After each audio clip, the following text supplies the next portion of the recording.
Another thing that can be used as well with that kind of that pre-scripted play, or at least a strategy going into a match.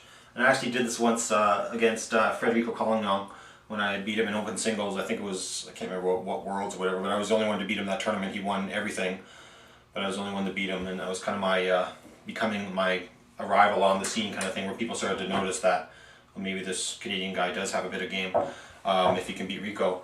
I had going into that match, I had a game plan on all the rods pretty much. I knew what I wanted to do here, and I knew how I was going to adjust. I wasn't quite doing the playbook thing yet on the 3-bar.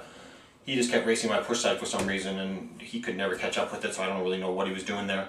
But that was pretty much, I think, what cost him the match eventually. But anyways, from the 2-bar, my plan of attack was, because I knew he kind of would give this defense, and I think this was spread out a little bit back here, and he'd have his one hand back there. But anyways, I pretty much knew that I'd be able to, just pound the ball up in here, and and probably get a couple goals, and because I'd just be able to sit there and be still, and rip it up in there like that, and then be able to pound it, spray kind of long or middle-ish long, and get a couple of those. But I knew that he would adjust. So I even going into the match, I'm going to start off and pound a couple of those. I think I even got a goal off of it, and then rang it off the 2-bar once to get another goal. I knew that he would adjust, so I knew that he would kind of pop out in here, because he's really just a really fast kind of like twitch player. That he's really smart when he plays, but he will try to chase down balls, especially if he's like this, and he fears that you're going up in here. He'll react up in here. So my plan, I knew that going in, that he would adjust this way, so I knew that I could still set it up and go short behind him, kind of thing. And then I remember that goal actually quite well. It's even still quite a few years ago, but still, it was. So he would start off showing the same defense, but as soon as I shot, I knew what I was going to do. I knew that he would adjust, or at least I expected him to. That he would jump out there and not leave that hole. He would jump out there like this, so I knew when I shot, I could hit the short. And he actually moved his guys out of the way, because he had his left hand back there, and he moved his guys out of the way, and I scored another goal. I think that won the first game or something like that.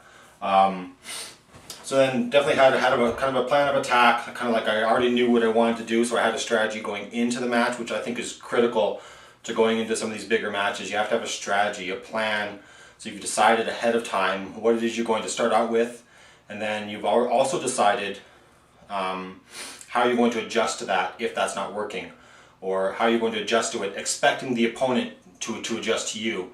Because it's very important. Yeah, it might be good to go into a match with a plan, but then all of a sudden if that stops working, you're in the middle of the match, and sometimes when you're in the middle of the match, it's very hard to make good decisions, because there's a lot of pressure, there's a lot of people watching, and sometimes you only have 30 seconds between, for timeouts, and you only have so much time between games. It's all very quick, and sometimes it feels quite rushed.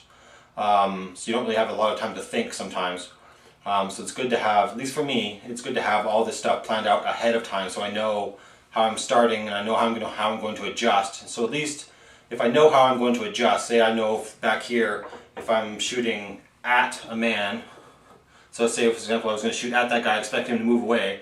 I know if I've adjusted to shooting that way, that at least I know what I'm doing, so that if that stops working as well, then I'll have something else to go to. So I know that, say for example, if I hit a couple of those shorts at Rico and he jumped out of the way, and he left that open, if that stopped working, if he stopped jumping out of the way, then at least I'd have a possible plan of attack of, now going to something else. If he's not jumping, then I can hit push kick, maybe something like that.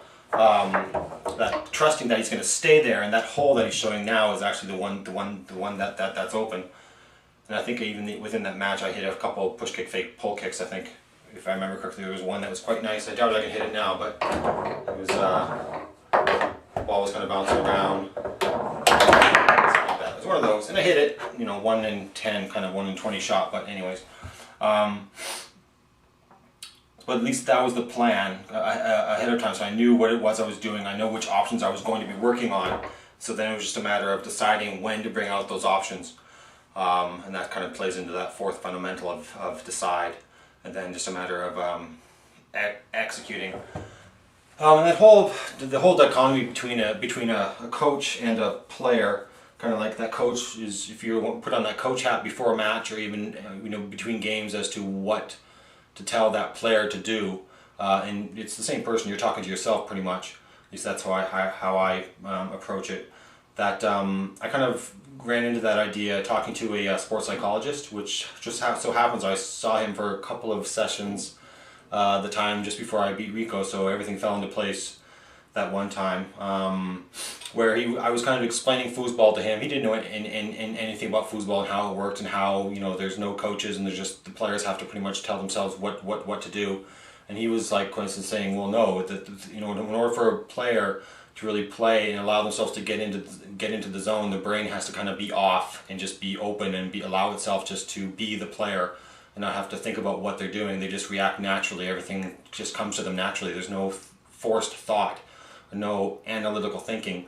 And so that you really have to separate the player and the coach. And so for me, I was able to do all the coaching, the decision making ahead of time before the match, or before my matches. And then I allowed myself just to be that player during the match. Because before that, I used to get really frustrated in some matches where I'd be playing and I'd see myself being the player. I'd see myself just doing the same stupid thing again and again, or allowing the same stupid goal to be scored again and again. But I wanted to keep myself within the zone, or keep myself loose just to be able to be the player. But the coach inside my head was screaming at the player saying, you idiot, stop it, and I'd get really frustrated with myself, not really realizing why I was getting frustrated, and actually ended up in some matches quite mad, and not really understanding why. Yeah, I lost, but it wasn't because I was losing that I was mad. It was just because of the internal, turmoil between the coach and the player. So now I've really realized, or really come to a good way of separating those people. And one way is through the playbook, and another way is just through realizing when the ball's on the table, it's time just to be the player. It's time just to let yourself loose and let it go. When the ball is off the table, now it's time the coach can step in and make the adjustments. There's little time between the ball comes off the table, little time between goals, little time between timeouts, little time between games, where the coach can step in and say, okay, now player, start doing this. You're getting blocked doing that. Now start doing this other thing. So that's kind of the whole thing about the coach and the player, and kind of like my playbooks.